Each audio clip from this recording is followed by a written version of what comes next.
आज की चर्चा का विषय है एलआईसी की top 3 endowment policies, Jeevan Anand, जीवन लक्ष्य और जीवन लाभ का कंपैरिजन।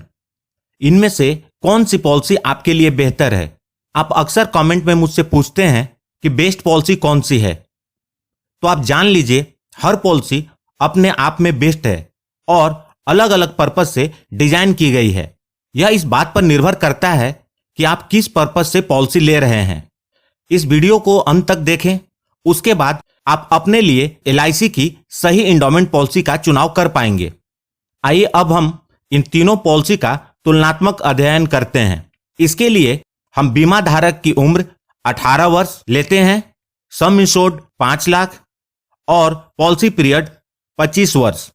जीवन आनंद में 25 वर्ष तक प्रीमियम का भुगतान करना होगा और इसका एनुअल प्रीमियम 20,742 रुपये होगा और 25 वर्ष में टोटल 5,18,550 रुपये प्रीमियम का भुगतान होगा और मैच्योरिटी के रूप में लगभग 13,37,500 रुपये मिलेंगे।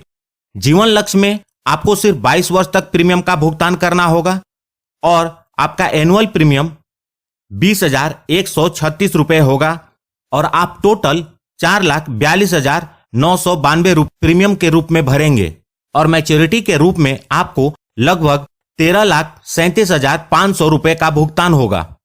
जीवन लाभ में आपको सिर्फ 16 वर्ष तक प्रीमियम का भुगतान करना होगा और आपका एनुअल प्रीमियम 22,358 रुपये होगा और आप टोटल 3,57,728 रुपये प्रीमियम के रूप में भरेंगे और मैच्योरिटी के रूप में आपको लगभग 13,50,000 रुपये मिलेंगे।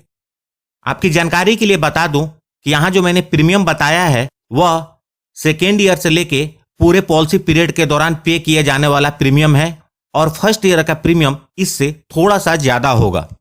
और जो मैच्योरिटी का कैलकुलेशन है वह एलआईसी द्वारा डिक्लेयर किए गए करेंट रेट के अनुसार है। आपकी पॉलिसी के मैच्योरिटी पे जो रेट एलआईसी डिक्लेयर करेगी उसके अनुसार आपके मैच्योरिटी का भुगतान होगा।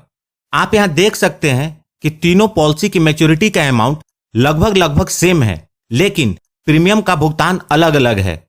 यहां पर आपके पॉलिसी लेने का पर्पस पिक्चर में आता है। यदि आपका मुख्य उद्देश्य रिटर्न है तो नो डाउट आपको जीवन लाभ का चुनाव करना चाहिए, क्योंकि इसमें आपको सिर्फ 16 वर्ष तक प्रीमियम का भुगतान करना है और लगभग 3.5 लाख के प्रीमियम के भुगतान पे आपको 13,50,000 का रिटर्न मिल रहा है। पॉलिसी पीरियड के दौरान यदि बीमा धारक की मृत्यु हो जाती है तो नॉमिनी को सम इंश्योर्ड और साथ में बोनस का भुगतान हो जाता है।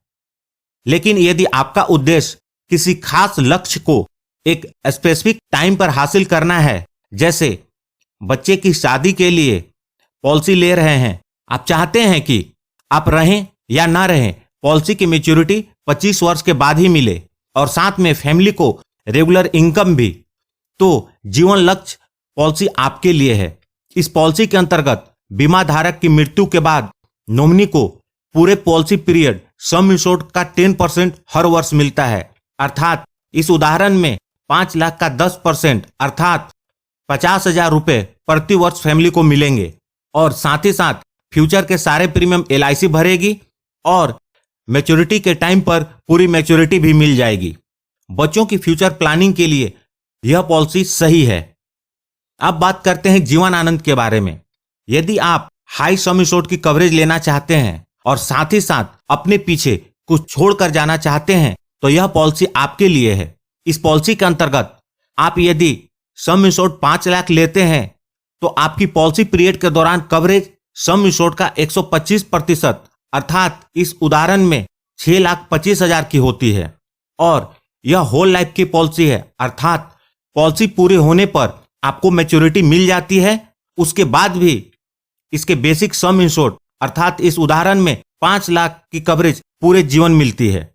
दोस्तों, आप अपनी जरूरत के अनुसार जिस पॉलिसी का भी चुनाव करते हैं उसकी पूरी जानकारी के लिए उस पॉलिसी की डिटेल वीडियो जरूर देखें।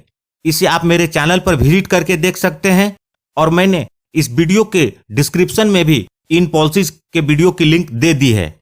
तो अंत में समराइज करते हैं, यदि आप हाई रिटर्न की पॉलिसी देख रहे हैं तो जीवन लाभ आपके लिए है।